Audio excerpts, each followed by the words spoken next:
Conference sponsored by Ernst& Young and Association of Certified Fraud Examiners, ACFE. Thanks to each one of you to take the time and join us today for this very interesting topic of discussion, that is cyber technology and cyber crimes. It's going to be a very interesting topic as we have some of the great panel speakers with us. And we have Mr. Ranjeev Billeri with us, who will be also moderating this session. So without a further ado, I would like to introduce Mr. Ranjeev Billeri.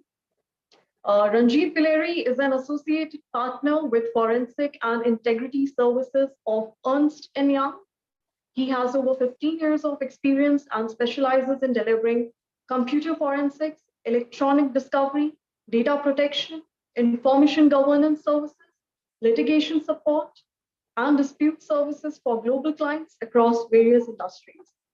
He has successfully helped global companies in major litigation disputes using forensic and technology services. He has successfully helped global companies in major litigation and disputes using forensic technology services. He specializes in providing technology consulting involving the use of electronic data in litigation, disputes, integrity, and forensic matters. He specializes in providing technology consulting involving the use of technology, electronic data in litigation disputes. Joining us today, we have a great panel of experts from the cyber law industry. We have Dr. Karnika Seth. She's a cyber lawyer, an author, a policymaker, an educator. She's the founder of Seth Associates Law Firm, India.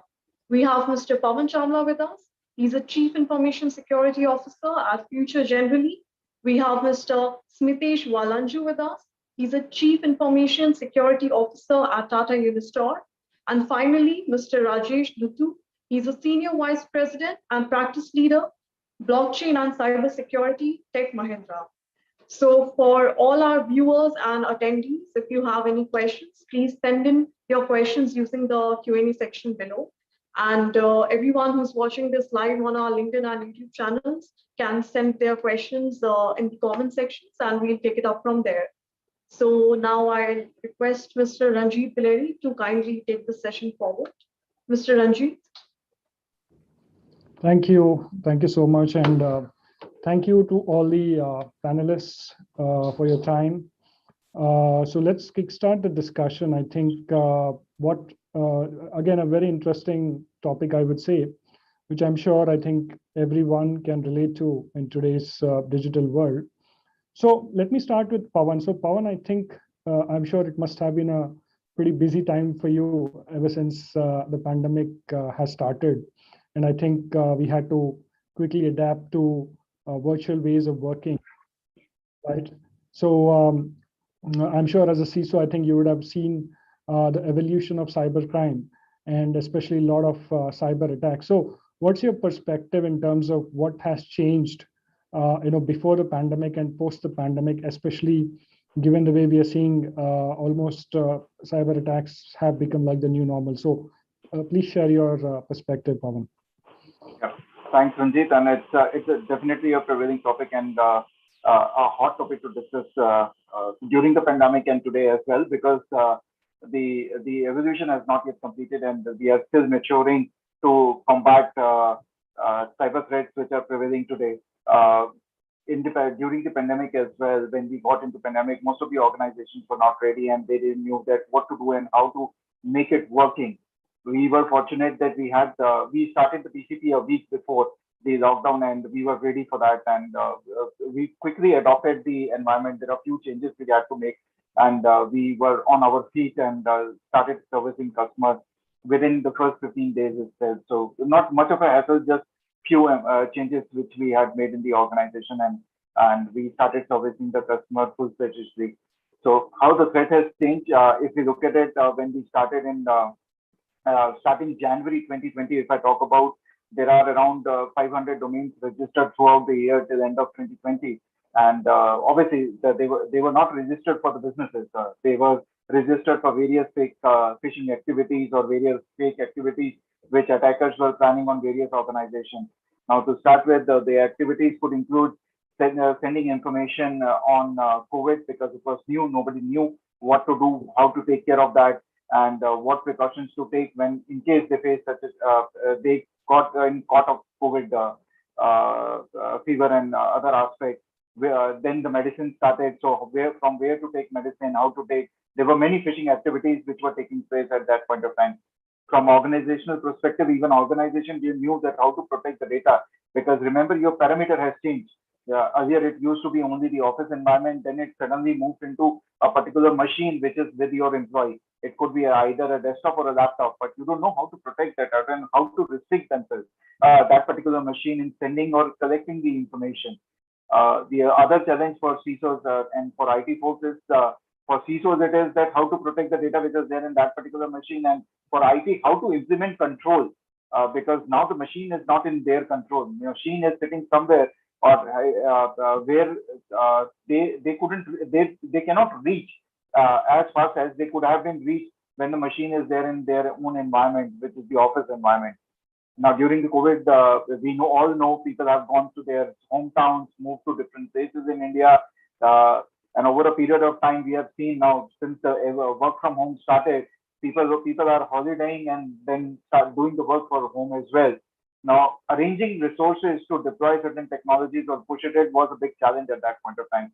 But thanks to the evolution of technologies as well, and there were things which were implemented and the things came in control. Now we as a CISO has better visibility on what is happening on a particular machine, what user is clicking, what user is downloading, what access of data a user has, and it is giving us better control to push the access layer, I would say, in order to protect the customer data.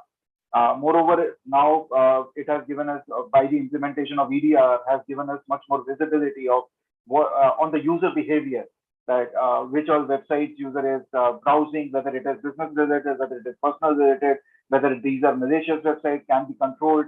The data which is there through encryption, we are able to encrypt the data much more efficiently than it used to be. Even if the machine gets wrong or lost or somewhere, at least the data will not go out of that particular machine, even if that falls in a hacker's hand or a thief hand. So these are the certain things which have been done, and that's how the evolution had happened. Even we have seen in the threat cycle as well, the way ransomware has evolved. Now those have become, it's no more just a ransomware attack. They have become extortionist as well. So not even planting a ransomware in a particular organization, they are actually stealing the data as well. So even if you pay a ransom, they will decrypt the data, but again, after a few months, they will again come back to you and tell you that they have your data as well. Now it has become a full-fledged business. We have seen various industries, various companies have been attacked. People have paid ransomware. This has become a commodity now. You can hire a ransomware specialist to plant in a particular organization at as low as $10 per hour. Or you can use a different model, cost model as well.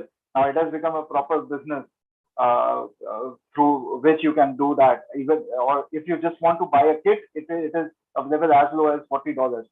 So that's the evolution we are talking about, and we know that the hackers have enough time and they have more money than us in order to stay protected. No, thank you, Pawan. I think a very interesting, perspective you've shared here. Let me come to Dr. Karnika. I think she's been very actively writing about this topic, specifically around cyber laws.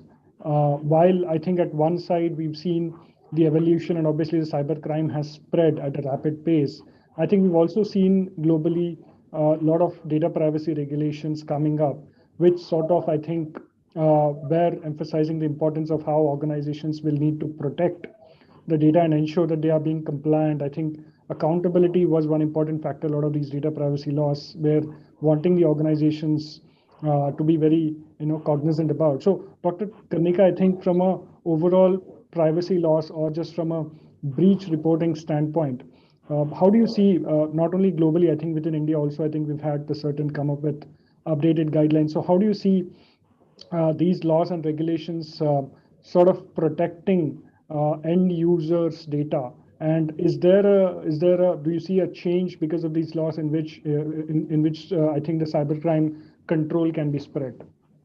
Certainly, I think it's a very pertinent question, Rajmi. This is something that when Pawan was talking, it took me back to 2020 and how things were at that time, and I would say that we were far busier than even our normal routines, because we were actually working round the clock. There were more than 100 webinars and awareness drives and policy making changes with the government, and we were strongly working on various new laws, work from home scenario policies with the different chambers of commerce, actively protecting their members or spreading awareness on how they can tweak their policy changes in IT. And a lot of regulatory work was done around that time.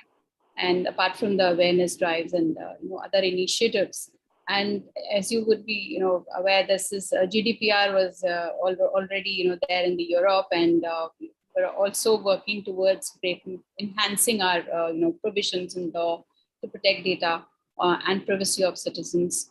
And a lot has changed in the Indian landscape of cyber law in the last few years. And I must say, the Justice Puttaswamy case, when it said that right to privacy is fundamental, that is the case. And the current laws which were existing, like in the IT Act, Section 43, 43A, while there are provisions to protect data, certainly we understood there is a dire need to have more provisions in law. And the SPDI guidelines, which are currently there, the rules, they also indicate what is sensitive personal information, for example, your financial data or your records relating to health or even passwords. With the new laws, the Justice Sri Krishna Committee report and then the Joint Parliamentary Committee report, the way things are at this point, the definition of sensitive personal data is also broadened.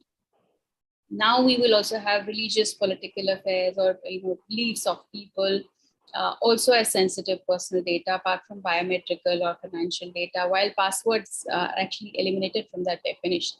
So a lot has changed in terms of even the infrastructure, how the implementation of the Act will be. For instance, even the new 28th April 2022 guidelines of the CERT-In, they emphasize clearly that if there's a breach, especially relating to protected systems, which are critical infrastructure systems like power grids, which are automated or otherwise, then immediate information has to go, reporting has to go to the CERT-In within 6-hour window. So that's a very clear cut, I would say, a very, very drastic change in terms of compliance. And not only that, the requirement of appointment of grievance officers, which was already being discussed and was part of the law, is now being implemented with greater force. We will need a data protection officer. We will need the nodal officers to be appointed. And certainly from the point of view of servers, Indian servers, the data has to be kept now in the Indian servers only. So this was earlier also a part of debate with NPCI, the RBI regulations asking for saving data here in India. And that is what is flowing even from the latest CERT-In guidelines of 2022. So in terms of, I would say, enforcement, we will have a greater cooperation, I feel, because the data which we want to investigate, we need for every cybercrime, investigation, data, logs. That is a mandate now that they have to, the service providers have to give the logs. They have to maintain logs, and the data will have to be kept 180 days or more, retention depending on the investigation, and it has to be, immediate reporting and compliance. So it cannot be taken as a backseat. You have to be proactively on the compliance front. So a lot of organizations have changed their IT policies during this time. They've deployed more personnel. They've enhanced their even infrastructure or software assets, which they have allocated human resource. And that is the need of the hour, because no one can actually afford to just ignore this now anymore. One has to just be in the game and actually comply with the laws, because if we don't, then there are steep penalties. Even with the new guidelines, 1 lakh rupee fee, 1 year of imprisonment, those kind of punishments are there. So it has to be followed in the real letter and spirit. in order to comply with the laws. I see a lot of positivity in terms of confidence which the industry has, because they are gearing up with the compliance mechanisms, means that there will be greater protection. So the common man is definitely very happy with the regulations and the way things are. But they are also at the same time getting impatient because they want the PDP to be finally there and in shape. That's the sentiment I observed in the last 2-3 years. This is growing. And while I see cyber crimes have doubled, or probably even 10 times in certain reports have indicated ransomware being the main problem, phishing attacks being there. We have dealt with man-in-the-middle attacks during this time, a lot of cyber stalking and video voyeurism cases as well. And data breach, of course, that is the far most, I think, one of the very important aspects. Employer-employee frauds, even that during the WFH times. So litigation front has been very active as well, on all these. And we see new nuances like right to be forgotten being enforced in the courts of law, defamation cases, catching up. So the litigation landscape, policy making landscape, regulatory, compliance, all of them are getting geared up. That's how I feel about the cyber law landscape in the country. Oh, thank you so much, Dr. Karnika. Very interesting thoughts. I think looking at the way, obviously, on one side, I think we have cybercrime that is increasing. I think even the different governments are recognizing the importance of having laws to ensure that they are able to sort of on one side have enforcement and ensure people are, let's say, there are criminals, who get caught. You have those laws which can really enforce strict penalties and fines and ensure that at least they're able to control the spread of cybercrime, right? So interesting point you made about breach reporting. I think the recent guidelines from certain say that within 6 hours, the reporting needs to happen. I think even a law which is like GDPR had given a 3 days, a 72-hour timeline. So Pawan, given that you are both a CISO and a DPO, what's your take on the 6-hour reporting? I know obviously it's pretty challenging for CISOs or DPOs to sort of comply with it. But what do you think is the practicality in terms of really getting to that 6-hour timeline and reporting a breach within 6 hours? Ranjit, my take would be, and I'm talking about when I say my take, this is a hot topic and it has been discussion in various forums as well, and in various CISO forums and CIO forums, and I'm fortunate to be part of it. So I can give you an insight there that obviously it is not practically possible to report anything within 6 hours because within 6 hours, first the important aspect is to mitigate the impact, right? Rather than focus on reporting. And reporting has to be done in a particular format as well. Now, from government perspective, it is an urge from all the CISOs and CIOs. Probably, I would like to put that whenever there is such forums happens and we get invited to, there are talks which are on to approach certain and various other forums as well to bring in uniformity in the kind of reporting as well. So, like you have in Singapore, you reported one entity or the cyber control unit, and it gets percolated to all the different units through them itself. Here, if you look at it, we have to report any incident to IRDA. Being an insurance company, that is a mandate. We have to do it. Certain itself has a mandate. Now, when there is an incident, there is high court. There are various other aspects where we have to report. Now, if CISO keeps on reporting, it becomes a very cumbersome task, and that's an urge we would like to put it forward as well. That let us focus on the mitigation first, and then comes into the reporting. And even if the reporting has to be done, it has to be done in a matter where we report it to one body, and then the information gets circulated to other respective bodies as well. Rather than CISO or CIOs be running around and focusing and reporting to different entities. Understood. So again, when it comes to sort of, I think you made an important point where you mentioned, I think the focus, especially when a breach happens, obviously it's how you want to mitigate it first rather than report it, right? So from that perspective, I think I'm sure, I think for a CISO or a CIO, the priority would be to contain the incident first, rather than, look at complying with the regulation, to douse the fire first and then look for obviously how we can go about compliance and regulatory aspects. So I think very important point that you mentioned here. So again, Dr. Karnika, I think when it comes to breaches, right, I think there's a lot that happens, especially when a typical breach happens. On one side, you have to comply with the regulatory requirements. Second is you will also have to, as an organization, see how you can really protect the data, right? So what kind of financial impact, typically is something that you're looking at in terms of a cyber breach? On one side, you have to comply with the regulation, so you're looking at penalties. On the other side is value of data that would have gone out, right? So is there really a way you can quantify a loss due to a cyber breach? So your take or your thoughts on that? Well, financially, it is a task, definitely. How much is a data worth? I mean, any organization can analyze when we do valuations, for instance, even brand valuations, even data valuations, as an asset of the company. This is something which the company has to work out, how much, data is valuable to them, whether it's vendor data, it's customer data, and what can be the implications of losing that. I mean, there can be very serious consequences. And while in a case where a breach is occurring, they look at, for example, if there's a loss of business because of that, there would be, direct consequence. There would be, if there's a data breach, they're bound to lose customers. So how much value was the business, that they were giving to the company is one way of looking at it. But otherwise, how they were monetizing the data. Even, that is also something which is important, because certain permissions with explicit consent of users, they would be also monetizing or using those, data for their purposes. That is another way.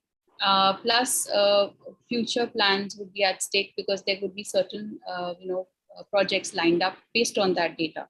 So, prospects of losing projects, even to that extent, that is a direct impact as well. So, and if the data of a company is worth something, how much business it's fetching is anyways can be computed based on the profits or based on the turnover of the company as well at times. So that quantifications happen. But what is more important to understand is the dilemma.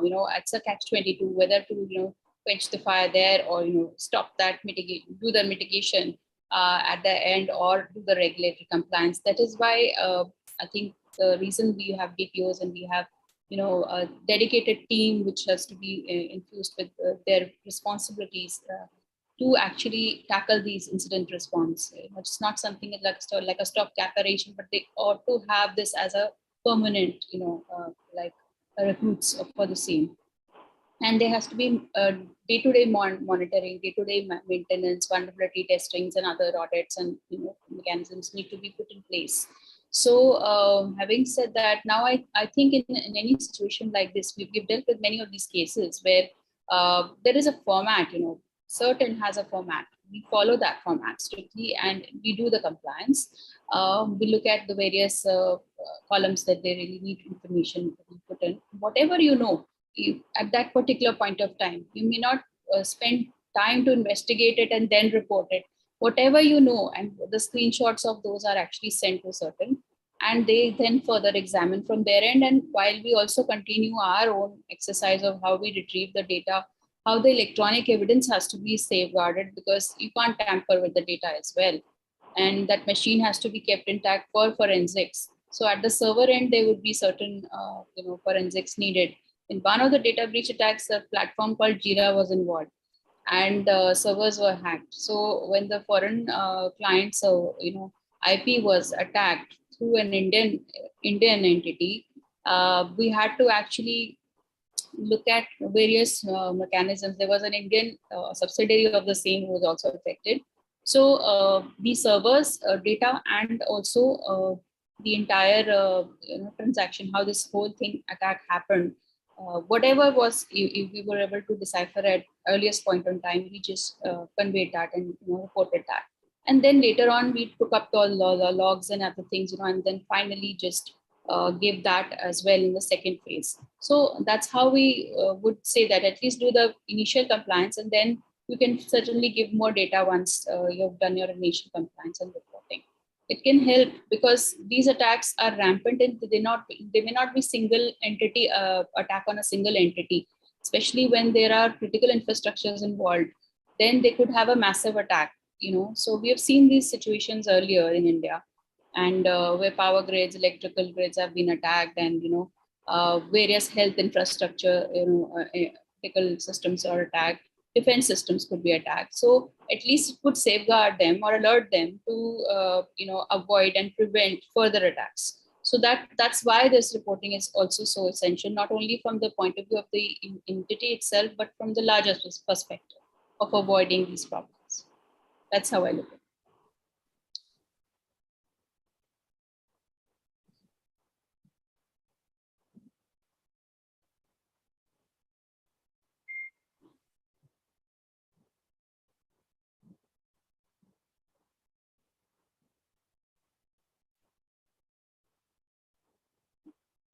Sorry, am I audible now? Sorry, I had a little bit of a... Yeah, we couldn't hear you earlier, but now we are able to. Okay, great. So I see that Smitesh has also joined us. Welcome, Smitesh. Just to, I hope you're able to hear me, Smitesh. Hello, I can hear you. Yes. Okay, great. Thanks for joining, Smitesh. So just to get you up to speed, I think we were discussing about the evolution of cybercrime. I have lost you. I'm not sure at my end. I think Mr. Smitesh can go ahead with the discussion and address the issues that Dr. Kanika was discussing. Sure, Smitesh. So can you hear me now? I can hear you. Yes. Okay. So I think we were discussing about the evolution of cybercrime, what's happening in terms of the evolving threats, and what are the loss that we are seeing overall from a reporting standpoint, and what are the challenges I think organizations are facing in terms of how they need to comply with, especially with the recent guidelines from CERT-In. So again, would be interesting to hear your perspective, on that. And apart from that, I would also want to hear from you, since you're a technology enthusiast. How do you see some of these latest technologies on artificial intelligence being used by organizations to safeguard themselves, with respect to cyber attacks? Sure. And thank you for having me in the session.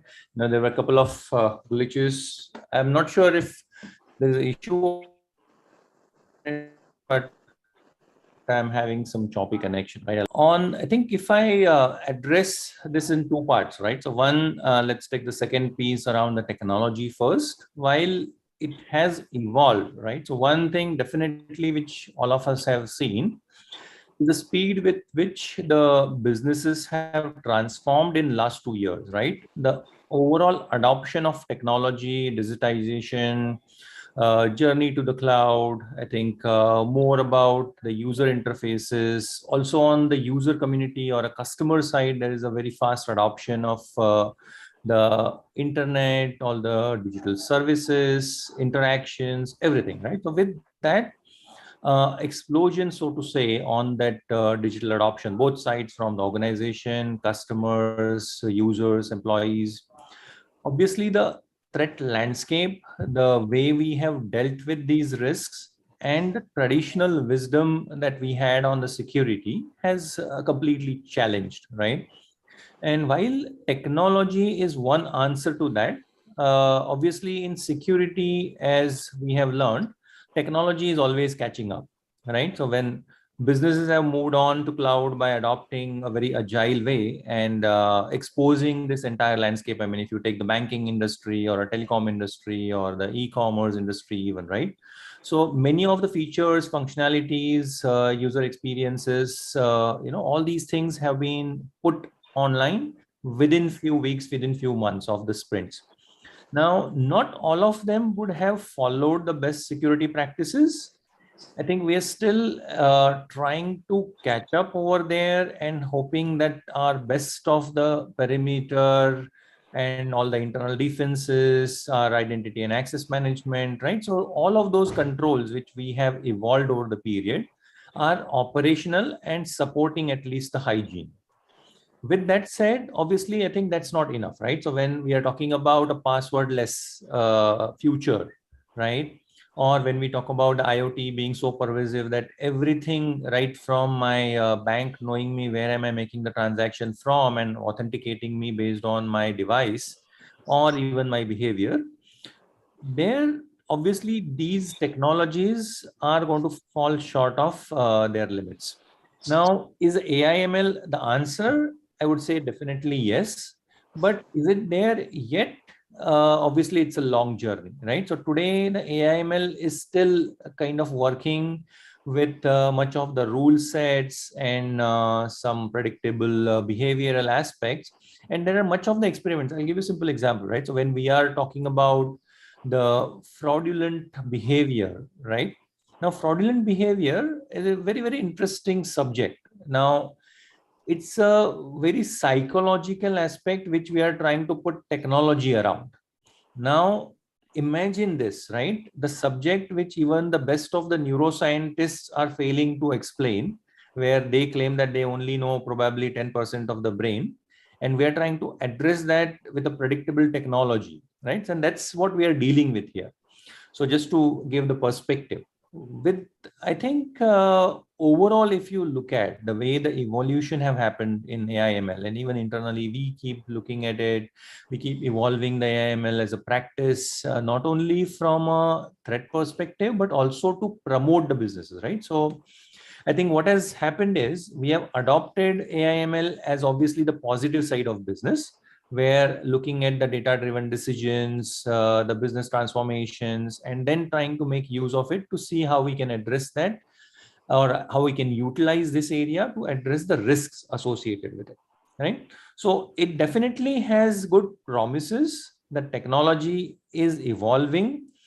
I think it would be another probably 12 to 18 months by the time we see a shift in the way we are operating security technologies today, right? Because all said and done, we are still not an integral part of the technology stack in the organization. We still try to put the controls post facto. We still try to work around the business transformation or the business technology landscape and trying to keep ourselves aligned to that. Now, yes, security by design and all of these are being talked about. What is missing today is the culture, right? So technology alone is not going to solve this problem. The cultural foundation in the organization, where you talk about the users, the employees, the customers, the stakeholders, the entire ecosystem is aware of the risks and what I call it a cyber judgment, right? When you deal with that digital world. And when you have that as your positive behavior to understand that risk, automatically the technology will then give you the returns which are multifold. Because ultimately the technology is dependent on this user, customer, stakeholders behavior. And more often than what we want, we come across something called as an exception, right? Which we don't really like in the security world. And more you deal with the exceptions, you are actually weakening the strength of the technology. So the only answer to that, I think, is we have to work alongside the technology, building on this cultural aspect, and which is a big work to do, because ultimately that cultural transformation is not easy, right? It is a journey, but it is a top down as well as a bottom up approach. So for many of the places where I have been working, right? So we have attempted this in a couple of organizations, including while I was working in the US. The idea is that you build that fabric in the organization where every individual who is working, operating, and may not be touching the technology directly, even if if I take the example of the healthcare, the nursing stations or the patient record management systems, or even the doctors and the physicians. If I take the telecom example, even your last mile engineers who are working on your antennas and the installations, including obviously your RAN and all the network engineers.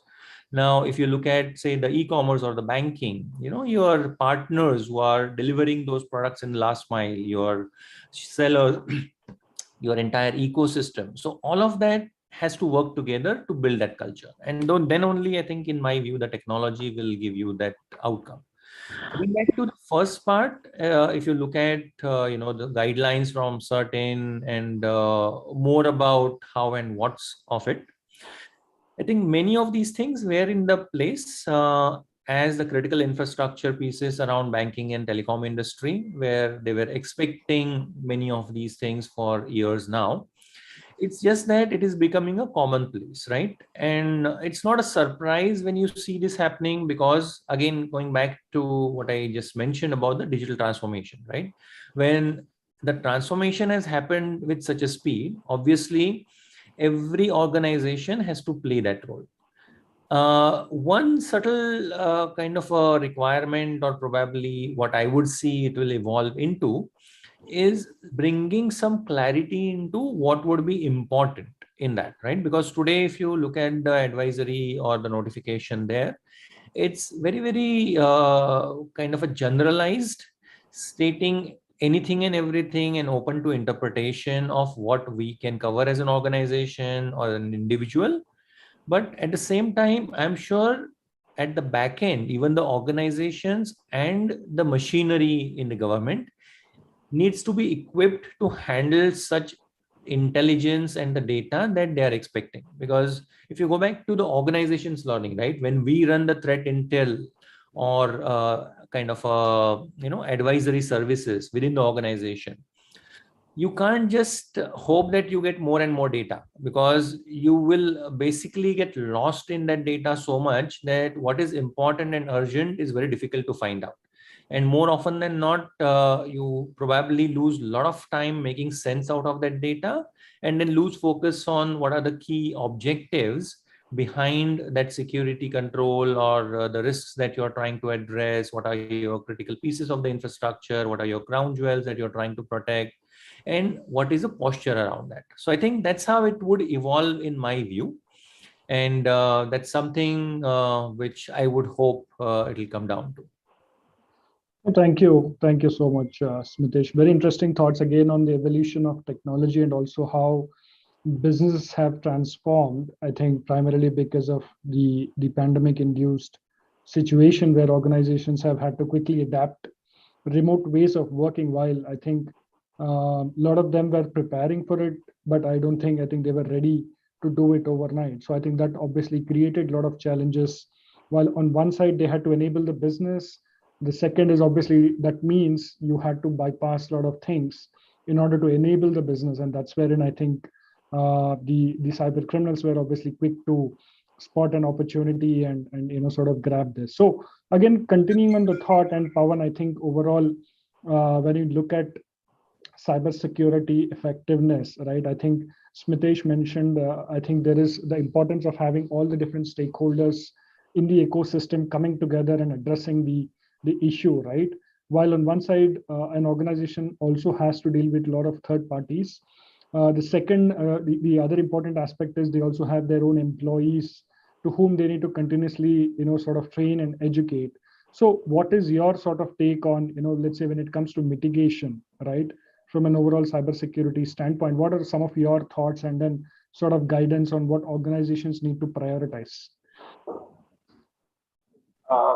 Ranjit, the important aspects need to be looked at. First of all, we need to know our landscape. The landscape has changed and it has evolved over a period of time. So most of the time, we don't know what kind of landscape are we looking at and what we need to protect. So collecting all the data from all stages and then designing a cybersecurity framework and putting control is the first step we need to undertake.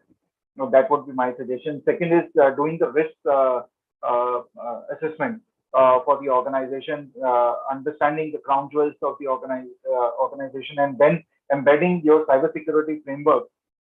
Sorry, it's the other way around. The crown jewel has to adopt the cybersecurity framework and then start implementing the control on those aspects. And the third important aspect is doing it rigorously and keep on monitoring and putting a governance framework in line with the same, so that you keep on checking the effectiveness of the implementation which has been done. That will gives a clear picture that where you stand today and what all you need additionally to protect the organization. And these are the three recommendations I would like to put. Thanks, Pawan. So, Dr. Karnika, from your perspective, I think balancing legal and compliance, obviously, I think a lot of guidance in terms of what certain wants organizations to do. How do you really balance those? And at the same time, I think the challenges faced by small businesses in complying with these, I think, regulations, right? What's your sort of guidance for small businesses specifically around what should they be looking at and prioritizing? Obviously, looking at bare minimum in terms of compliance, and then really sort of picking it from there. So your sort of thoughts on that. Yes, from the perspective of small businesses, there are still a lot of companies who may not have their own data protection officer, who is in charge of looking after IT and data in specific. They're taking data from the customers. And I see still a lot of compliance failure from the point of view of even having their basic terms and conditions on board, on the websites, terms and conditions of use or data protection or privacy policies. There are some organizations who may not have them even framed, so those guidelines and those terms of use are very essential, even mandatory for that matter of fact. And apart from this, there is an attack. There is always a panic, in such organizations, and they don't understand what is to be done. So if they do take expertise, guidance, or hire an expert who would guide them on how to need to comply with the whole process of reporting, as well as mitigate their losses and protect their data. Then there is a immediate strategy which is built in. For example, we look at in terms of data mitigation, how can we safeguard our data if there are backups which are already there. Supposing there's a ransomware attack, so backups are used to get back their data and at least mitigate the business to whatever extent possible. And we also try and see if a public key can be found, so that we find ransomware decryption can be done. That in that regard, we also look at those keys if they're available. And I know ransomware is as a service also nowadays. So there's lots of repositories of information where we could actually decode and decrypt information out.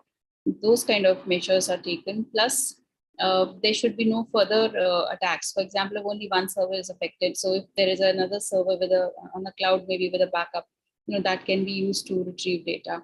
So those kind of measures are taken technologically, as well as safeguarding from a business standpoint. And then legal measures flow simultaneously, because we have to take screenshots of any kind of traces. There's a ransomware, the screen is showing that data is logged.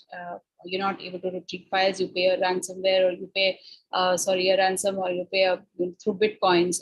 Those screenshots have to be taken. Plus any traces, any logs, which show, for example, if there's a keylogger attack, then certain things will be visible technically. So we capture those and also put those down in the reporting forms and then send it to the certain.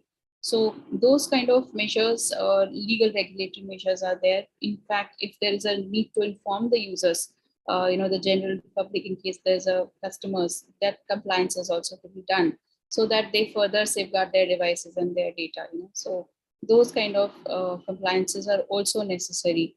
And if there are any legal recourse immediately available, we advise them on those accounts. Any litigation just to be moved in, you have to inform a social media intermediary, for instance, or any other service provider. We inform immediately. Then alongside that, there could be a need for compensation, filing a compensation claim or an interim injunction for blocking of any particular web page or a particular post which is flowing on the net. So those kind of measures are also deployed. It really depends on the facts of every case, how the data, if the data is involved, then how we can protect the data further and what legal recourse is available.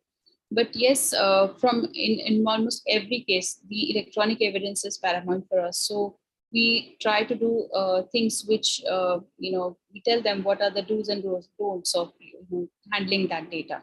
And any kind of analysis has to be done only on the mirror image drive. So you can't use the original device anymore. Just image it with the write blocker and then use it. So that's how we study the data in that case, and what attacks have happened on the analyze it out later. And then we find more evidence. We use that to do further investigation or to file an appropriate case or an action. Police is obviously informed, if there's a cyber attack, that is something which it goes without saying.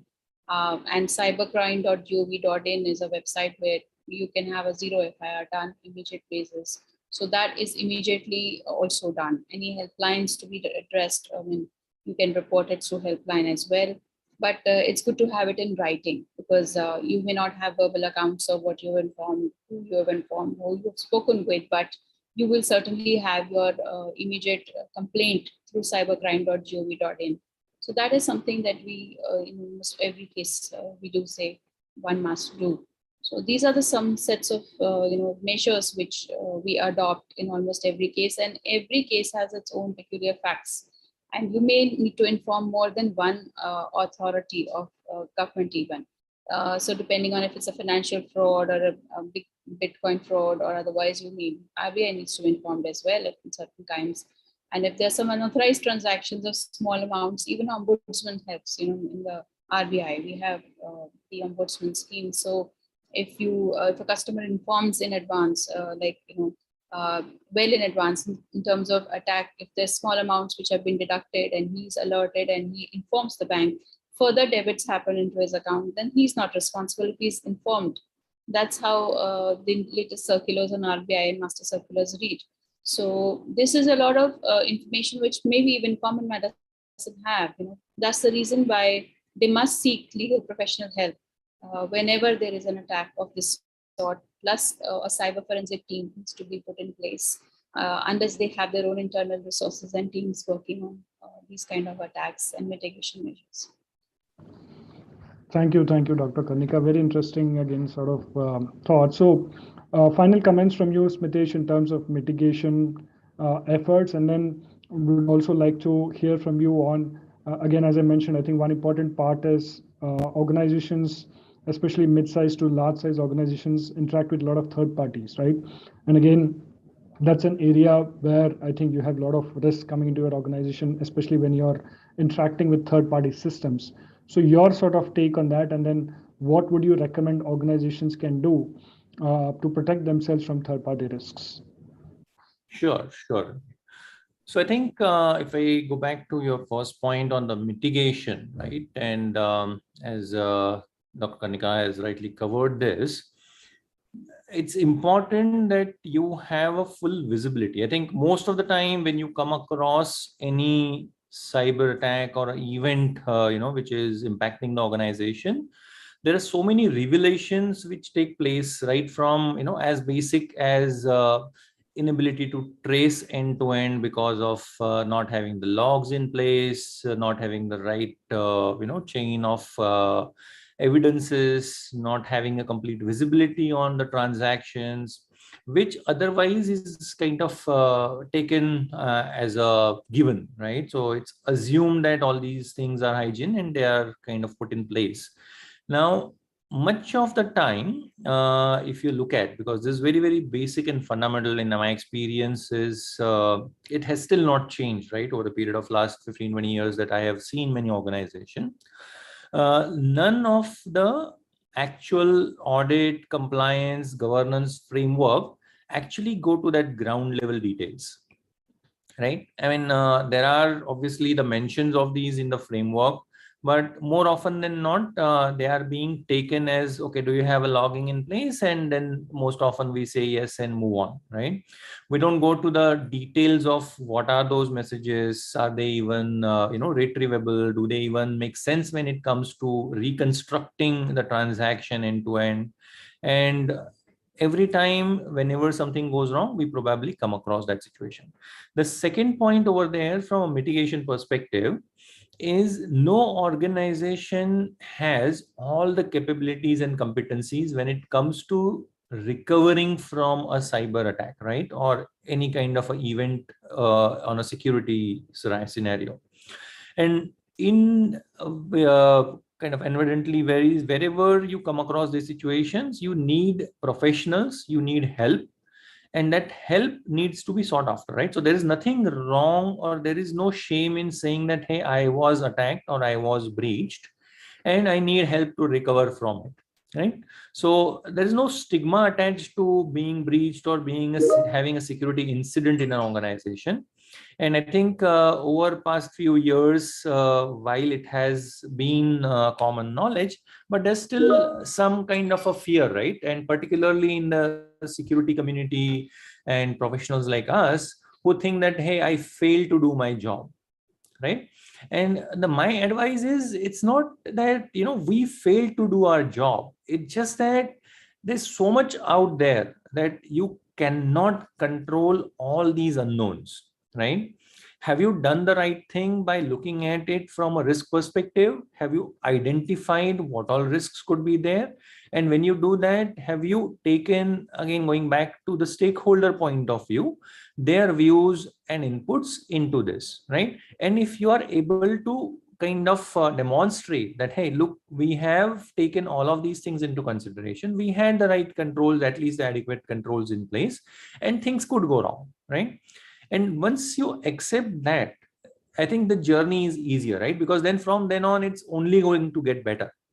Because more help you sought, more help you get from a community, from the professionals, from the experts in the field, within the organization. And believe me, I have come across situations in the discussions where I have got fabulous inputs from completely unrelated leaders who have nothing to do with technology, who have nothing to do with security, right? It's just out of some discussion, they will give you some valuable inputs that you would have never thought of as a perspective, because obviously they see it from a business angle, right? They know what the risks are, they know what could hurt them, what could harm them, what can go wrong if something is happening.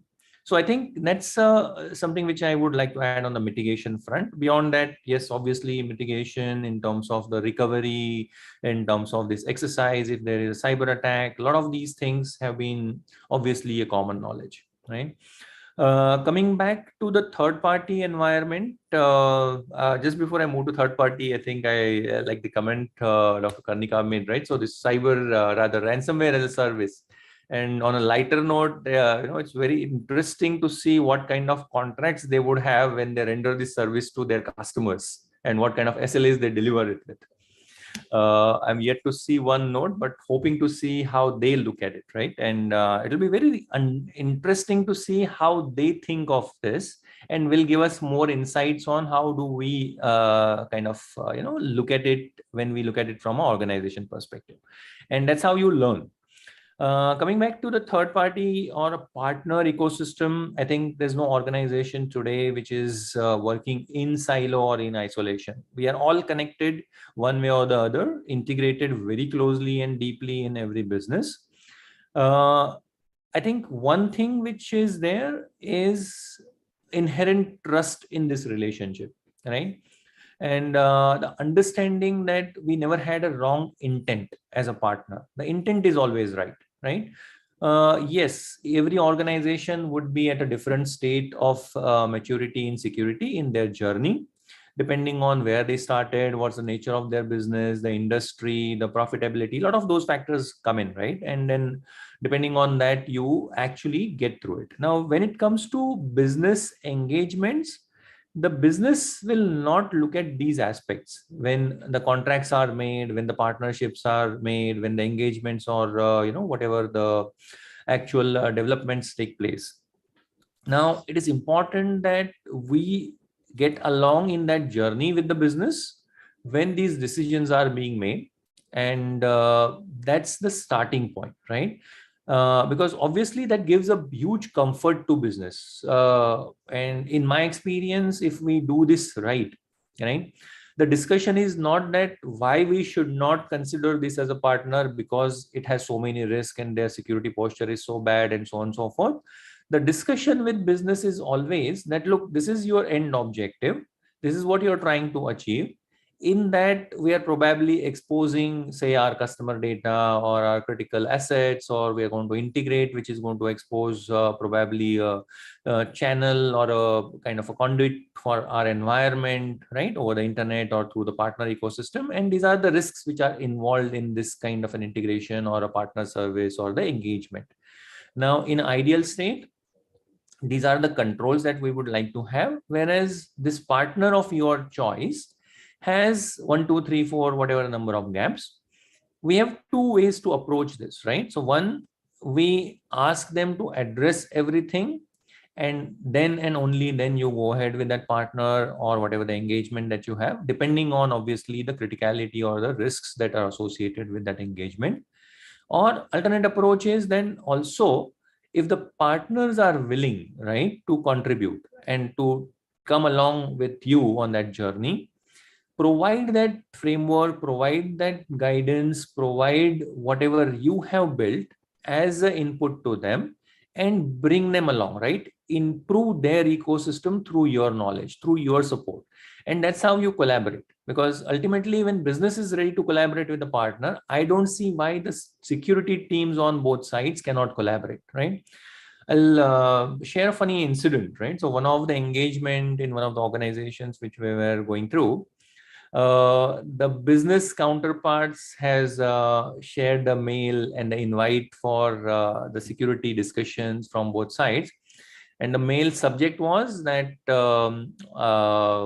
X organization and Y organization, the discussion between security team of X organization versus security team of the other organization. So I just called this person and I told him, look, this is not the security team one versus the other, right? It's about both the security teams have single objective. They're all trying to protect their own organization and in the event trying to protect the businesses. So that's the way you look at this, right? And then obviously there are a lot of the other controls or the frameworks that you put in place. You implement this third party risk assessment programs. You have your ongoing reviews of your partners.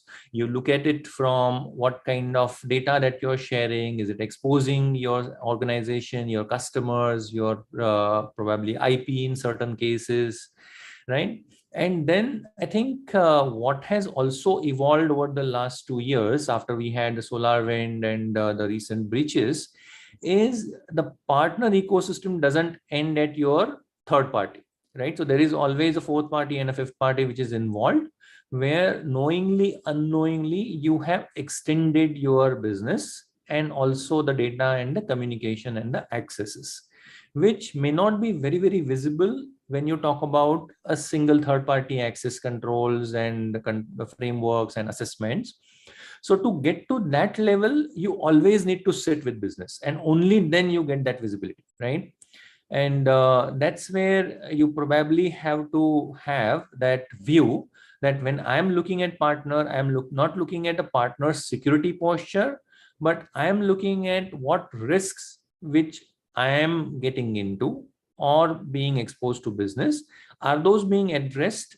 Is the business okay to accept some of the risk if the partners are not ready or are not in position to address those risks particularly? And even if business says that I'm okay to accept, is there something that we can do even to reduce the impact if something goes wrong? And I think that's the way that you look at these engagements.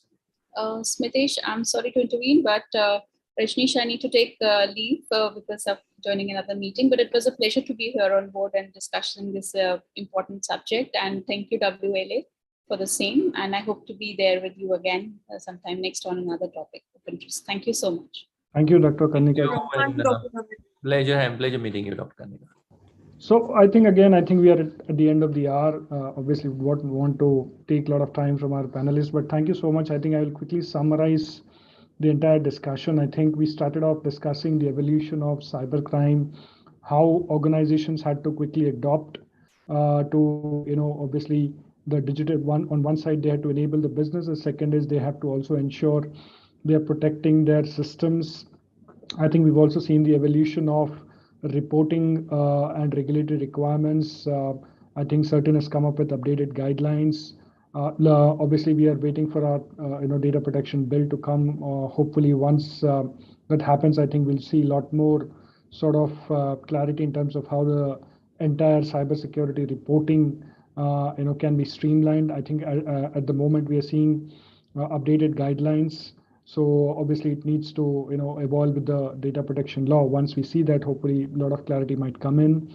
I think in terms of mitigation, we had some great sort of insights from the panelists. One is obviously understanding your landscape, protecting your crown jewels, sort of doing a regular risk assessment, and then also regularly monitoring your network and putting a governance framework in place. So I think these are some great thoughts. And again, from a third party standpoint, I think we had some very interesting thoughts from Smitesh in terms of how you really look at building the trust factor with your third parties. Not look at it as if individual exercise, but look at it as a more collective responsibility. So I think again, thank you so much, Pawan and Smitesh, for your insights. Great discussion, and I think I hope the audience enjoyed the discussion. Again, thank you for World Law Alliance and the EY team to organize this. Thanks again, everyone. Yeah, I would like to, before we end the session, I would like to thank our sponsor partners, Ernst & Young and Association of Certified Fraud Examiners, which is ACFE. And thank you, Mr. Rajneet, for your valuable contribution to this session, and all our panelists, Dr. Karnika Seth, who's not with us right now, and Mr. Smitesh Walanju, Mr. Pawan Chawla. Thank you for joining us and your excellent thought-provoking insights on the topic. And we definitely want to see more such sessions happening in collaboration with you all. So thank you all of you, and thanks to all the participants for being the part of the show. Thank you all. Thank you. Lovely. Thank you. Thank you. Thank you, Ranjit, and thank you, Pawan. Thank you all. Thank you. Bye. Thank you.